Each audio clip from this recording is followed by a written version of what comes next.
Olá, bem-vindo a mais um estudo de um livro bíblico, o livro de Êxodo, um livro bastante conhecido pela libertação do povo de Israel da escravidão do Egito. E o objetivo deste vídeo, deste estudo, é mostrar a mensagem central e extrair algumas lições do livro, as lições de Deus para as nossas vidas. Então, para termos uma visão geral do livro de Êxodo, podemos dividi-lo em 4 partes. Primeira parte, compreendendo ali os 2 primeiros capítulos, que tratam da escravidão do povo pelo Egito e o nascimento de Moisés. A segunda parte, os capítulos 3 ao 12, que trata da multiplicação dos israelitas e a escravidão imposta pelos egípcios, o nascimento de Moisés e a sua preservação por Deus. Deus preserva a vida de Moisés, o chamado de Moisés e os milagres no Egito, e ali termina no capítulo 12. Aí a terceira parte é compreendendo os capítulos 13 ao 18, que tem ali a narrativa, né? As narrações da sarça ardente, aquele encontro de Moisés, a revelação do nome de Deus a Moisés, aquela planta que não se consumia, né? A sarça que se queimava e não se consumia. É um encontro muito importante, uma mensagem muito especial ali também. Aí você tem as 10 pragas do Egito e o endurecimento do coração de Faraó. Depois a instituição da Páscoa e a libertação do povo de Israel do Egito. E em seguida a jornada pelo deserto. Na sequência, os capítulos 19 ao 40, ao final, né, do livro, você tem a travessia do mar, pelo Mar Vermelho, e a canção de Moisés, logo após essa travessia. Moisés, a Miriam dança, né? Tem ali também a canção dela, a provisão de maná e água no deserto, a queixa do povo e a intervenção de Deus e, por fim, a lei de Deus e a mediação de Moisés, a aliança no Sinai. Então, nós temos essas divisões. Aí você tem a revelação de Deus no Monte Sinai e a entrega dos 10 mandamentos, né, nesse final aí, a construção do tabernáculo e os objetos sagrados, a consagração dos sacerdotes e o início do culto a Deus, ou melhor, a regulamentação. O culto sempre houve desde o Éden, né? Mas a regulamentação do culto a Deus no padrão ali que foi dado para Israel, para os levitas, enfim, para todo aquele sistema religioso que apresentava, representava, prefigurava, significava Jesus Cristo, o Messias, o descendente da mulher, o prometido de Deus, o seu Salvador do pecador, de seus pecados.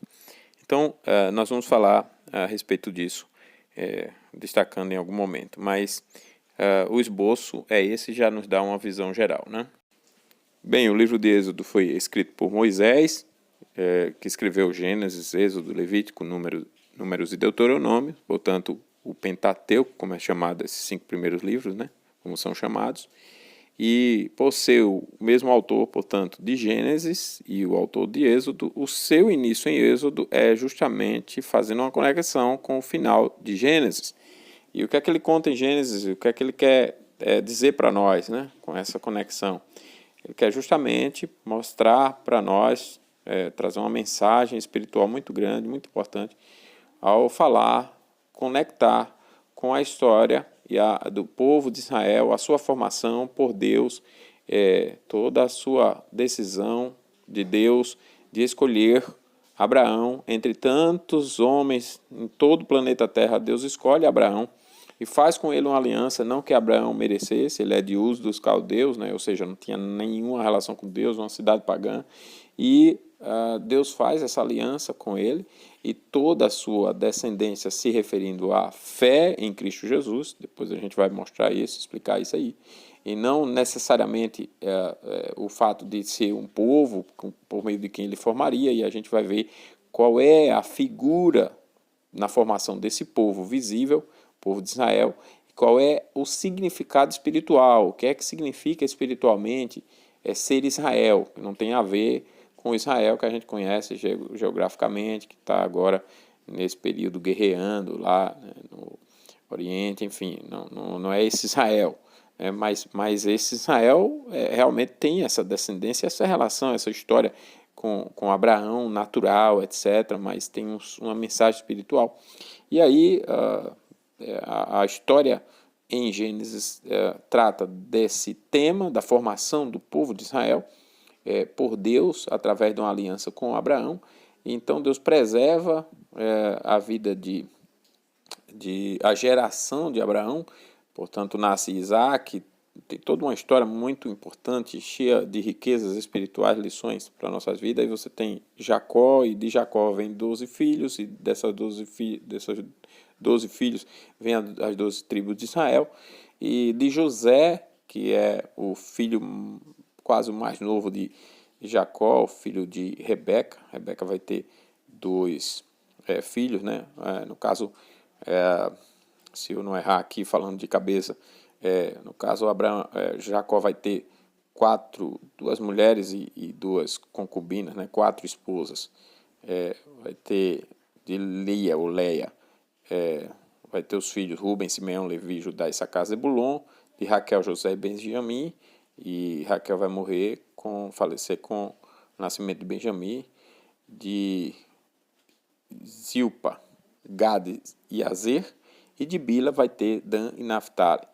E José vai ser o filho assim que vai se destacar, por meio de quem Deus vai dar sabedoria, temor, piedade e revelar sonhos, né? Revelar a sua palavra por meio de sonhos e tudo mais. E os irmãos dele, os outros filhos de Jacó, vão ter sentimentos pecaminosos, vão vendê-lo como escravo, isso porque Deus preservou a sua vida por meio de um sonho que ele teve e tudo mais.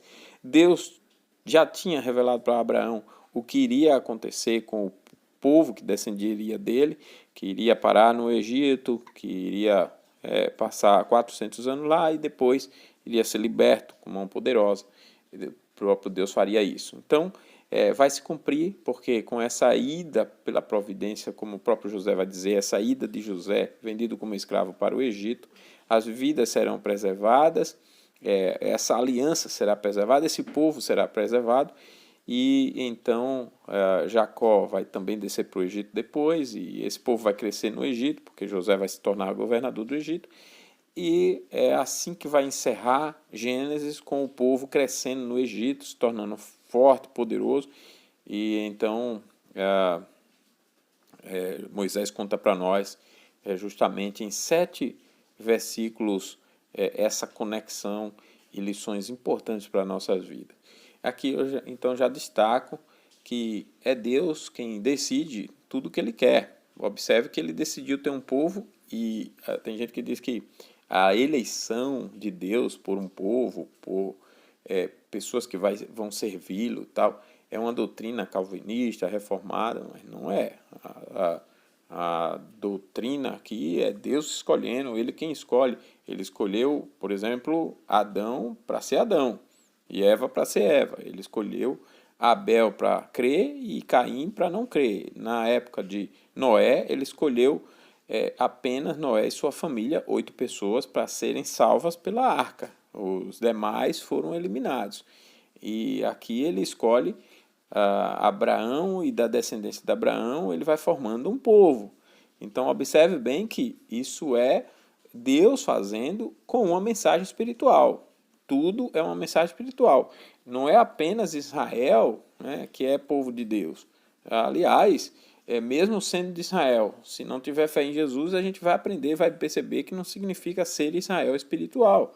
Então é Deus quem escolhe realmente um povo. Não somos nós que escolhemos a Deus, diz a palavra, né? Não foste vós que me escolheste, mas eu vos escolhi a vós, e vos designei para que vades e dê fruto, e o vosso fruto permaneça. Por que eu estou fazendo já esse destaque? Para você perceber que o livro de Êxodo, vocês, quem estiver acompanhando aqui o nosso estudo, que o livro de Êxodo apresenta uma mensagem, um entendimento em relação ao que é ser povo de Deus, e volto a dizer, não é aquele Israel. Aquele Israel é usado para uma significação espiritual de todos aqueles que creem em Jesus. Nós vamos mostrar isso. Mas um destaque que eu já quero fazer para vocês perceberem aqui, quem conhece o livro já deve concordar mais facilmente e rapidamente, se for honesto, né? Se não quiser resistir pecaminosamente ao sentido, não meu, mas do livro, da mensagem, de sua mensagem, a gente percebe aqui que a mensagem ali é que nós somos peregrinos, é que quem crê em Jesus vive uma vida peregrina. Nós não somos daqui, nós não vivemos nesse mundo, nós vivemos uma vida peregrina. Nós estamos peregrinando para algum lugar. No caso, Deus havia mostrado, dito, revelado para Abraão, antes mesmo de Deus formar o povo de Israel, tinha mostrado para Abraão que ele iria possuir a terra de Canaã. Vai para uma terra que eu te mostrarei. E aquela Canaã que ele encontrou não era a Canaã espiritual, o céu para o qual Deus realmente leva todos os crentes em Jesus. Mas era essa representação e essa é a mensagem, uma mensagem muito clara no livro do Êxodo. Está mostrando que nós não somos deste mundo, assim como Israel não era do Egito. Israel não era do Egito, portanto, Israel não deveria querer ficar no Egito. Ele era peregrino em terra estranha. Israel deveria sair e peregrinar para a terra prometida. E isso tem uma significação espiritual e essa vai ser a mensagem, uma mensagem que vai permear o livro do Êxodo, ou seja, ser povo de Deus é ser peregrino nesta terra. Da mesma forma que o Egito estava para Israel lá, toda a realidade do tempo presente está para a Igreja de Cristo hoje. A Igreja de Cristo é a Israel espiritual e quem vive confiado na promessa de Deus, da terra prometida, na Canaã celestial, no céu com Jesus, tem que saber, eu sou peregrino nessa terra, eu estou vivendo de passagem. Todos estamos vivendo de passagem, não há dúvida disso. Todos vão passar, mas o povo de Deus está de passagem aqui com uma peregrinação para um lugar certo, que é a Canaã celestial, que é o céu com Jesus. Então, esse é um entendimento que nós devemos já desenvolver, e é um dos objetivos desse estudo, para que haja uma mentalidade peregrina sendo desenvolvida aqui, e as pessoas não se apeguem às coisas do tempo presente, não se apeguem a esse mundo, mas não como muitos fazem, não se apegar apenas por não se apegar, mas não tem em que realmente algo de concreto, real, verdadeiro, com a fé santa, saudável, no que se apegar. Não, isso não é ser peregrino, né? Você apenas está saindo de uma situação ruim para uma situação pior.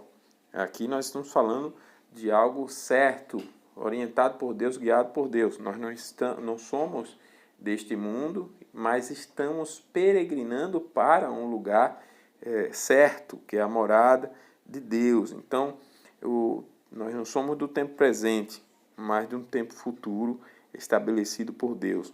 Nosso lar não é aqui. Então você tem os versos 1 ao 7, que é a introdução da história, né? Como eu disse, esses versos fazem uma conexão com o livro de Gênesis com o propósito de nos mostrar como o povo de Israel foi para o Egito. E aqui observamos que Israel viveu dias de paz no Egito, diferente do que normalmente lembramos ou até conhecemos sobre Israel, ou seja, que ele foi profundamente escravizado pelo Egito, razão pela qual Deus usou Moisés para libertá-lo. Mas uma lição aqui é que nem sempre Israel sofreu a escravidão. Na verdade, a narrativa dos versos 1 ao 7 é de um tempo de 146 anos e se pararmos a leitura aqui, a conclusão é que foram dias de paz no Egito, vividos pelo povo de Deus. Veja como o povo de Deus vivia, né? O verso 7, por exemplo, diz: mas os filhos de Israel foram fecundos e aumentaram muito e se multiplicaram e grandemente se fortaleceram, de maneira que a terra se encheu deles. Então o Egito ficou cheio de hebreus, a fecundação, o aumento, a multiplicação, o fortalecimento são sinais de prosperidade, principalmente para aquele tempo. As mulheres eram férteis e o povo não somente cresceu, mas também era forte, se fortaleceu e a terra se encheu deles.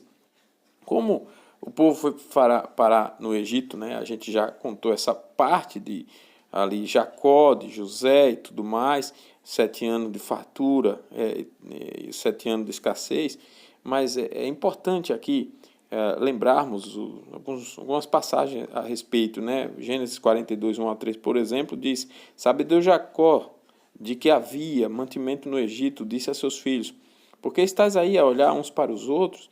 E ajuntou: Tenho ouvido que há cereais no Egito, descei até lá e comprai-nos deles, para que vivamos e não morramos. Então desceram 10 dos irmãos de José para comprar cereal do Egito.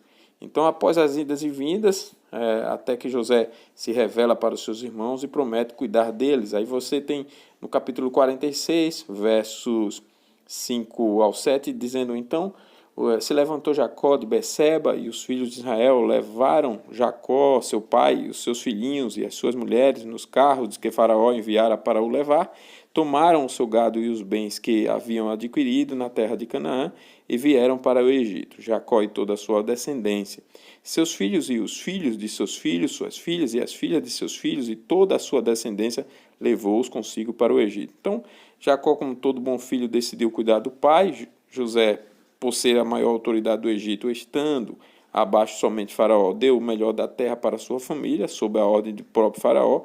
Como os egípcios não criavam gado, a melhor terra serviu também para seus irmãos prosperarem.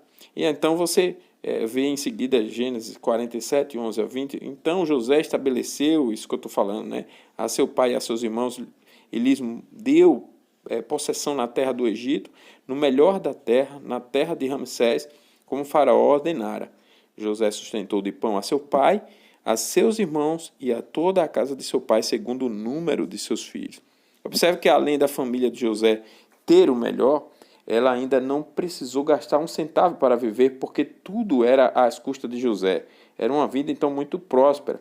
Era um tempo muito abençoador, como aquele tempo que acontece em nossas vidas, onde tudo dá certo, que entra dinheiro, que estamos com saúde, que tudo de bom parece ser atraído para nós. Agora observe com quantas pessoas Jacó entrou no Egito em Êxodo 1:5. 70. Agora observe esse número quando o povo está para ser escravizado por outro faraó que não conheceu a José. Diz o texto que é um povo tão grande e tão forte que deixou o faraó com medo. Mas também vemos sobre esse crescimento já no capítulo 1. Veja o verso 9. Eis que o povo dos filhos de Israel é mais numeroso e mais forte do que nós. Então imaginem, o Egito já era uma nação estabelecida quando Jacó chegou no Egito, mas Israel em 150 anos conseguiu ser maior do que o Egito em tudo.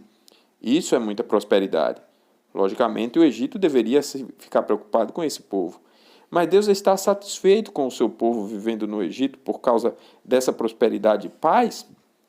Será que não há nada esquecido? Sim, preste bem atenção nessa mensagem. Há algo esquecido. Deus começou a formar esse povo a partir de Abraão, como eu disse, com quem fez uma aliança e disse que deveria sair da terra e seguir para uma terra que ele mostraria. Portanto, a terra prometida era o lar do povo de Deus e não o Egito. A paz do Egito fez com que Israel perdesse de vista a terra prometida. O povo cresceu demais, encontrou tudo de bom no Egito e não conseguiu não seguiu para a terra prometida. Veja isso em Gênesis 46, 1 a 4. Partiu, pois, Israel com tudo o que possuía e veio a Becebe e ofereceu sacrifícios ao Deus de Isaque, seu pai. Falou Deus a Israel em visões de noite e disse: Jacó, Jacó. Ele respondeu: Eis-me aqui. Então disse: Eu sou Deus, o Deus de teu pai. Não temas descer para o Egito, porque lá eu farei de ti uma grande nação. Eu descerei contigo para o Egito e te farei tornar a subir certamente. A mão de José fechará os teus olhos. Então veja que Deus prometeu: certamente eu descerei contigo para o Egito e te farei tornar a subir certamente. Então o projeto de Deus não era o povo ficar no Egito, mas sair de lá para Canaã certamente. Ou seja, isso é verdadeiro, Deus fará sair do Egito para Canaã. Por que o povo prosperou no Egito? Porque Deus foi com ele, mas não era o plano de Deus que o povo ficasse lá. Agora veja o projeto de Jacó ou Israel, em Gênesis 48, 21. Depois disse Israel a José: Eis que eu morro, mas Deus será convosco e vos fará voltar à terra de vossos pais. Então, o projeto de Jacó era Canaã também. Agora, o ponto de vista de José, lá em Gênesis 50, 24. Disse José a seus irmãos: Eu morro, porém Deus certamente vos visitará e vos fará subir desta terra, para a terra que jurou dar a Abraão, a Isaque e a Jacó. Então o plano original era Canaã e não o Egito. Alguma coisa fez o povo se esquecer disso. Então cuidado para que a prosperidade aqui no Brasil, ou onde Deus te levar, não te faça perder, deixar de viver para a Canaã celestial, perder de vista a promessa de Deus. Bem, o plano original era Canaã, porque era a terra que emana leite e mel, mas mais que isso, porque era a terra da aliança. Deus então fez uma aliança com Abraão, e essa aliança contempla duas coisas. Primeiro, Deus faria esse povo ser uma numerosa nação, como as estrelas do céu e a areia do mar, e isso se cumpriu. Segundo, Deus daria ao povo a posse de Canaã. Aí você pode dizer, mas o povo não tinha como sair do Egito porque era escravo. Não. Até o verso 7, o povo era livre, maior e mais forte. O próprio faraó disse isso, que o povo era mais forte e mais numeroso. Então, por que se deixar escravizar? O povo não saiu porque preferiu as riquezas do Egito, a paz do Egito. Mas isso teve um custo que não veremos hoje. Até quando o faraó, que conheceu a José, começou com a conversa de escravizar o povo poderia ter dito: vamos embora porque nosso lar não é aqui. Mas até quando Deus libertou da escravidão, o povo desejou voltar para ela. Guarde isso em seu coração. Quando Deus libertou o povo da escravidão, o povo desejou voltar para a escravidão. O povo não queria sair do Egito mais. Mas então Canaã era a terra prometida porque Deus fez uma aliança com Abraão, dizendo que aquela terra pertenceria a ele, a seus filhos e a toda a sua descendência.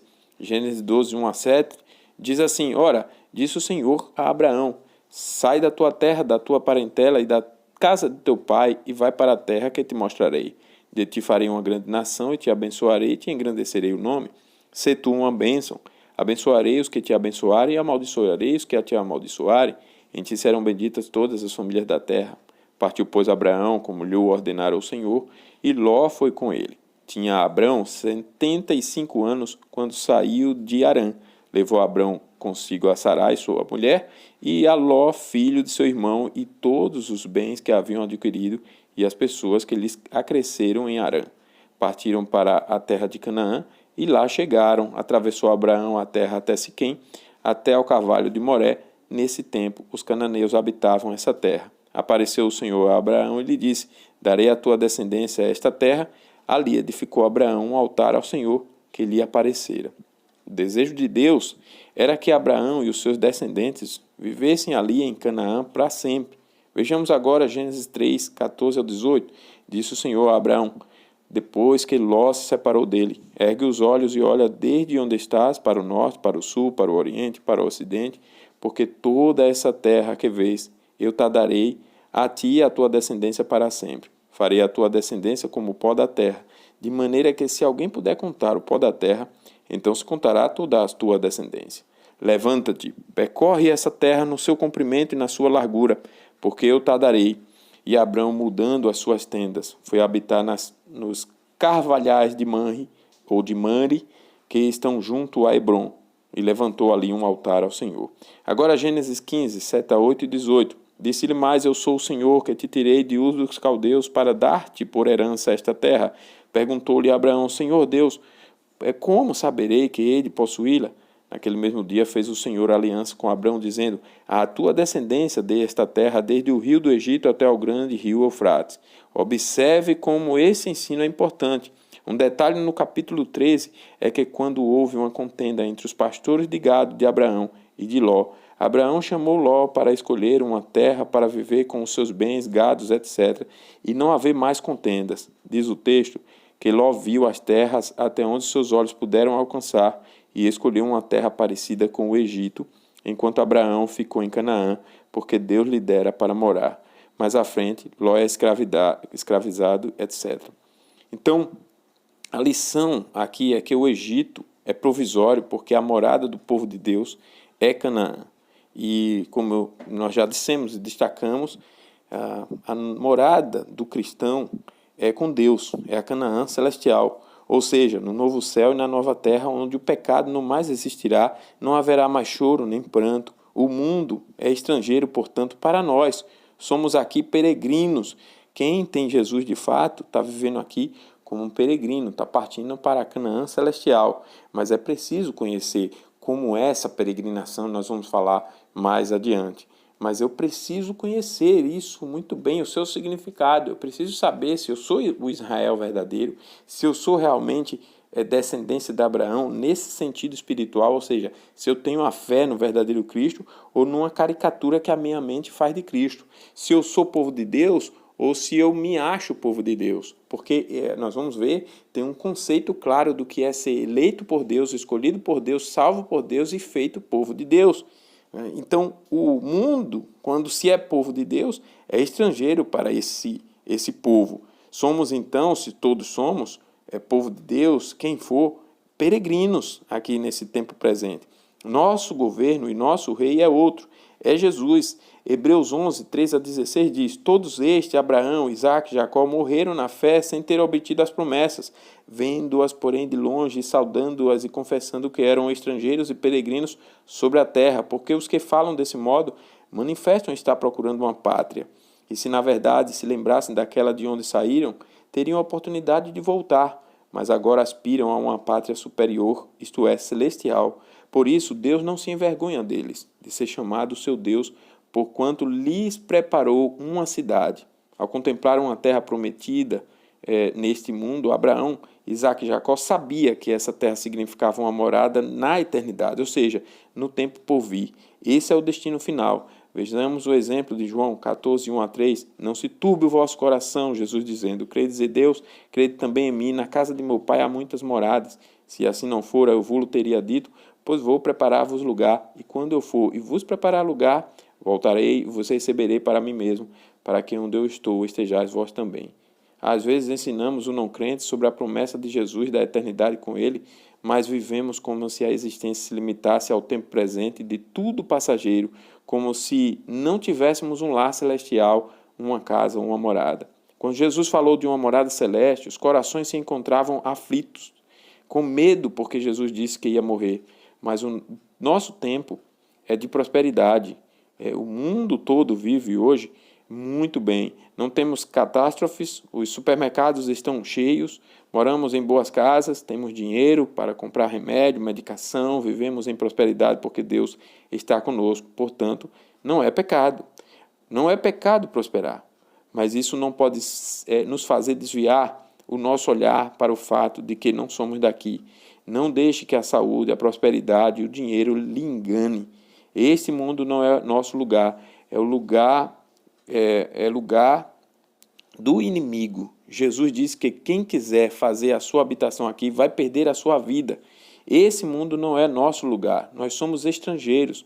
Vocês que são mais jovens, que já conquistaram formação profissional e um trabalho ou um emprego, escute esses conselhos de sabedoria. Você vive num tempo melhor do que o tempo dos seus pais, dos seus avós. Você já tem condições de ter um certificado de nível superior, você já tem condições de ter um bem, de ter um patrimônio, coisas que seus pais e seus avós, nossos pais, nossos avós, tiveram grande dificuldade para ter. Mas pense bem nisso, tudo aqui é passageiro, portanto, preserve caminhando para o céu. Aqui é um lugar passageiro, um lugar onde Deus está nos dando tempo para arrependimento, para ter a nossa família, criar filhos, um lugar muito bom. Deus nos abençoou, mas é uma passagem. Você é um estrangeiro, não crie raízes aqui.